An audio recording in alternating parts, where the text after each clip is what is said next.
Hello friend, I'm Shonda Ramsey, Christian author, creative director, brand strategist, and maker. I wear all the hats and do all the things. Welcome to my channel if you are new here, and hello if you are returning. I am so glad that you are joining me. Today I'm going to hopefully make this one brief because it's a simple 3-step thing. We're going to talk about 3 planning mistakes that keep you overwhelmed. Oh, there's probably more than 3 if we really think about it, but we're going to focus on 3 today just for simplicity's sake, because the first one of those is overscheduling. Are you overscheduling yourself? I know I do all the time. And not just like appointments, to-do lists, task lists. Are you overcommitted? Are you overscheduling? Are you saying yes to too many things? Well, you're in good company, because that is the first mistake that we all make that overwhelms us when it comes to our planning. The question is, how do we avoid that from happening? Well, the answer is a little simpler than what you might think, and it lies in one word: no. There is power in the word no. Don't be afraid to say it. Don't be afraid to use it, because there's only so much you can do. So sometimes you have to say no. And if it's something that involves a friend or family member or someone that you know, they're going to understand, and it's okay. You can't say yes all the time. Will they get mad? Maybe. But you know what? You can only do so much. You can only handle so much at any given time. And if you continue to overschedule and overcommit, you are going to burn out quicker than anything. And so saying no from time to time is just something that you have to do. Now, I'm not saying to say no to everything. I'm just saying sometimes it's okay to say no. If it's something that isn't necessary or important, or if you've got something else planned, don't be afraid to say no. Now, if it's something you can work in, then by all means say yes, right? One thing I love to do in the summer is say yes to as many events that I'm invited to as possible, because in the summer is when, you're outside, you're doing cookouts, family get-togethers, all these really fun things happen in the summer, and so I don't want to miss out on any of that. And so I might say yes a little more and do what I like to call double headers, where we go to one family in the morning and one family in the evening. Like, we've done that. And while, yes, that might be overscheduling, it's worth it to me in the moment, because saying that yes to something fun helps me also say no to work and maybe enjoy myself a little bit, right? Don't be afraid to enjoy yourself. When you are writing down your to-do lists, don't overschedule yourself. Don't throw so many tasks at yourself that you just cannot keep up and that you get overwhelmed just even looking at it. One of the tricks that I have done for this whole thing is, instead of writing out every single task like step by step that I would do, I summarize it into one big giant task. And I just know that, when I do this project, there's many steps that I will have to do within that, but I don't write all those on my to-do list. That's overwhelming. Don't do that to yourself.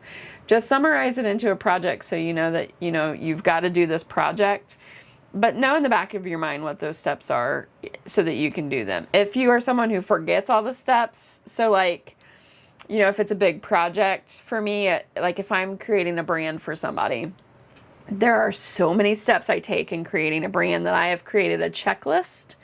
And so instead of writing down all of those tasks that I know I'm going to need to do in my planner, I just write the client names so that I know I'm going to work on their project.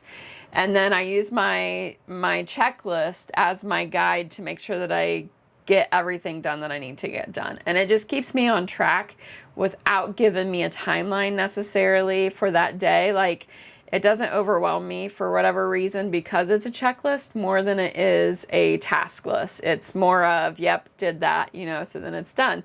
And then that way when I package it for the handoff, then I can look at my checklist and know confidently that their job is ready to hand off to them. Whether or not it took me 1 day or 6 weeks, which is usually what it is, 6 to 8 weeks, to do a full brand identity, then, I know that I was able to accomplish it. So that's just something that works for me, is making sure I don't overschedule myself or overwhelm myself with my to-do list and my task list, and just keep it to where it's within the time frame that I know I have. And also in that, you have to give yourself kind of like buffer time, which is the next thing, not giving yourself buffer time, right? So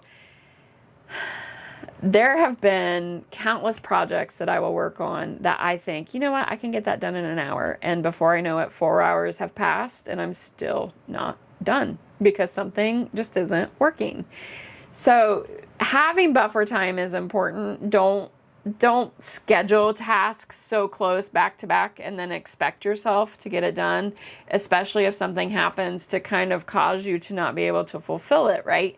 So give yourself buffer time within it, whether that's in between tasks or stretching out your tasks throughout the week. That's actually how I do things, is I look at my week as a whole. And I may say, on this day, I want to work on this client's project and I really hope I can get it done on that day. But realistically, it's probably going to be like 2 days from that day. So what I do is I don't schedule anything big on those next 2 days. So that way I can carry over that client work onto those 2 days if I need it. So it's kind of like my buffer. I do still work other things in it. They just might be smaller projects in the afternoon, and I might just focus my mornings on that client's job. So giving yourself the buffer time helps you feel, like you're getting things done a little bit more than just constantly being behind schedule, because that's frustrating, right? And then the last mistake that we do that keeps us overwhelmed is setting unrealistic expectations. This goes hand in hand with poor planning, as I call it. We think that we have to get something done by a certain time frame, especially as business owners. It's always, we got to do it. We got to do it. We got to do it. We got to do it. It's got to be done. It's got to be, by this day, by this day, by this time. And what we don't stop to think about is nobody's setting that time except for ourselves, right?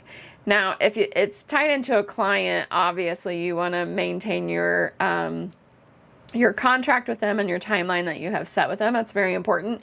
But if you are creating a timeline with them that is unrealistic, that's a difficult place to be in. So if you are finding that as you are doing client work, you just are like up against the wall until the last minute, you need to take a look at your timeline, and you might need to add an extra week so that you have buffer time, friend.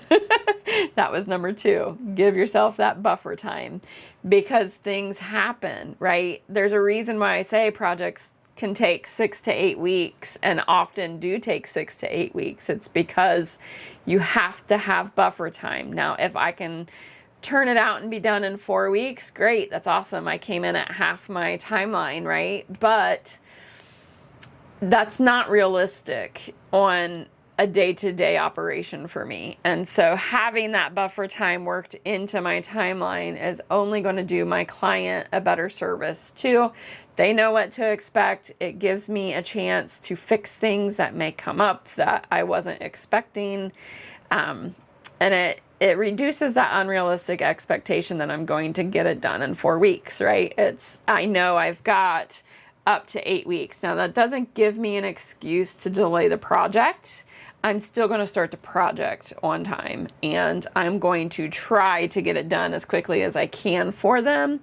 But, it at least gives me that buffer time to help me hit the expectation that I set. And that just makes the difference, to be honest with you. And not just in stuff with clients. If we want to talk about If you're a writer and you're publishing, setting a realistic publishing timeline. I'm speaking to myself on this one, all right? So I have a really aggressive publishing timeline over the next 2 years, 3 years technically, if you count this one. And I knew that it was going to be difficult to do. Not unrealistic, because it is realistic, but difficult to do. And so it didn't offer me a whole lot of buffer time for when things went bad.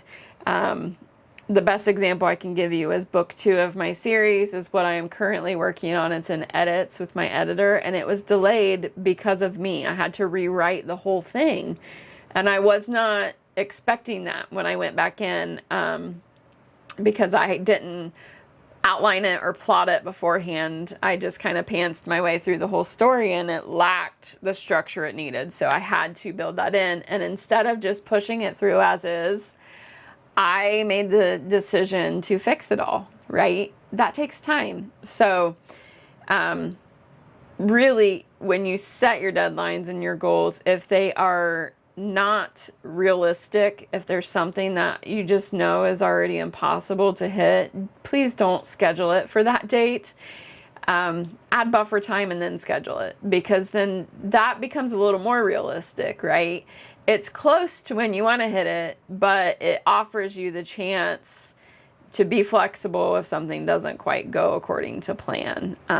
I've seen so many writers get discouraged because they say, you know, I'm going to write my book in a year, and then they don't do it. And then they're frustrated as to why they don't do it. And it might be because they didn't outline, or they didn't world build or character build. They just sat down and tried to pants their way through their book, and then they can't get it done. So it's all about setting expectations for what it is that you're doing as well. So planning, really, you need to have a good plan, and you need to follow the good plan in order for the plan to actually work for you. But yeah, so to recap, the 3 planning mistakes that keep you overwhelmed are overscheduling yourself. We're not going to do that anymore. We're going to learn to say no. Not giving ourselves buffer time. That has to stop. You need to look at what you want your deadline to be, and then add on some buffer time that is realistic to what it is that you're doing. Could an hour be enough? Maybe. It depends on what you're doing. Would 2 days be better? Probably. So I would just give yourself buffer time that matches whatever it is that you are scheduling, right? And then lastly, your unrealistic expectations. Don't put them on yourself, because you're setting yourself up for failure right away. We want to be realistic in our expectations of ourselves and of others, and know that sometimes delays happen. And so, you know, when we put it all together, because we know delays happen, right? That's your overscheduling. So don't overschedule yourself. You want to realistically schedule yourself, give yourself that buffer time, and then your unrealistic expectation becomes more manageable, more realistic, and actually you will find that you will start achieving your goals. So until next time, friends.